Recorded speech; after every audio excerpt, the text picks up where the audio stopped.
একটা কাজ আছে বুঝছেন? কি কাজ? 10,000 টাকা আছে। হ্যাঁ 10,000 টাকা দিচ্ছে।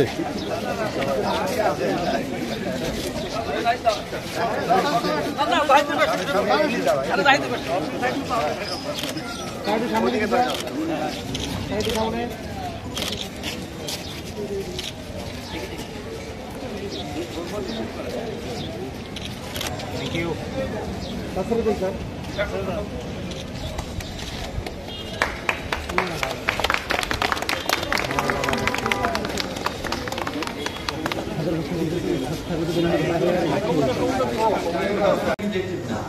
আমি বলছি এক্সপার্টাইজ আপগ্রেড। আপনার এখানে যারা আছেন তাদেরকে দয়া করে একটা ট্রেনিংয়ে পাঠাবেন।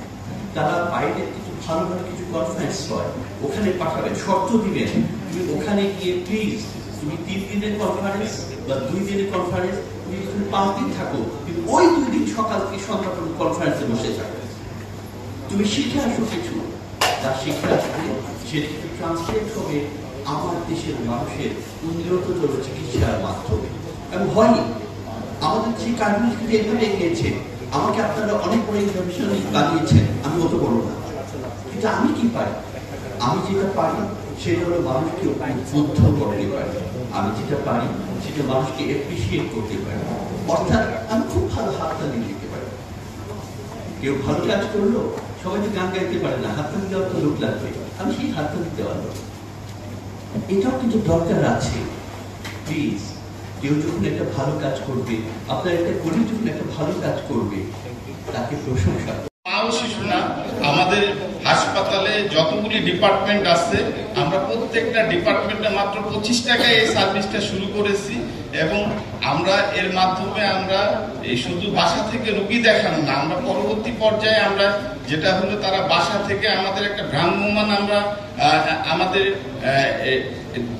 মানে এক্সরে ইউনিট আসতেছে এবং ইসিজি ইউনিটও আসতেছে এবং আমরা পুরো পরীক্ষা নিরীক্ষাটা আমরা বাসা থেকে রোগীকে আমরা করিয়ে দিতে চাই এবং তার প্রেসক্রিপশন সহ মেডিসিনটাও বাসায় পৌঁছে দিতে চাই।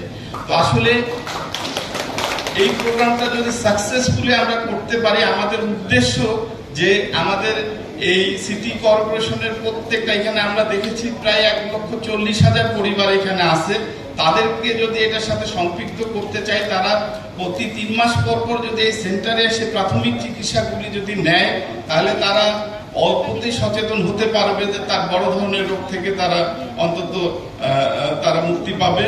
তো আমরা মনে করি যে এটা এস্টাবলিশ করতে পারলে প্রাইমারি হেলথ কেয়ারটা স্ট্রং হবে এবং পাশাপাশি আমাদের বিশেষজ্ঞ ডাক্তারের কাছে দেখা গেল খুব সহসায় মানে আসতে হবে না বড় ধরনের সমস্যা নিয়ে। সরকারিভাবে বেসরকারিভাবে, তাহলে আমরা সবাই। স্যার, রংপুর বিভাগের মধ্যে এই রিং পরানো মনে হয় এখানেই এখন হবে, একমাত্র ডক্টর ক্লিনিকে হবে।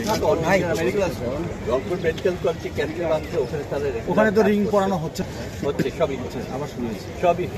যাই হোক, মানে সীমিত আমাদের রংপুর মেডিকেল এবং এখানেই। তো রংপুরের মানুষ কতটা আশা রাখতে পারে আর কি, সেটা নির্ভর করবে আপনারা তাদেরকে কতটুকু সাপোর্ট দিচ্ছেন, তাদেরকে কতটুকু বিশ্বাস করছেন, এবং আমি এখানে বলেছিলাম তারা কতটুকু দক্ষতার সাথে এই কাজটা করে দিতে পারে।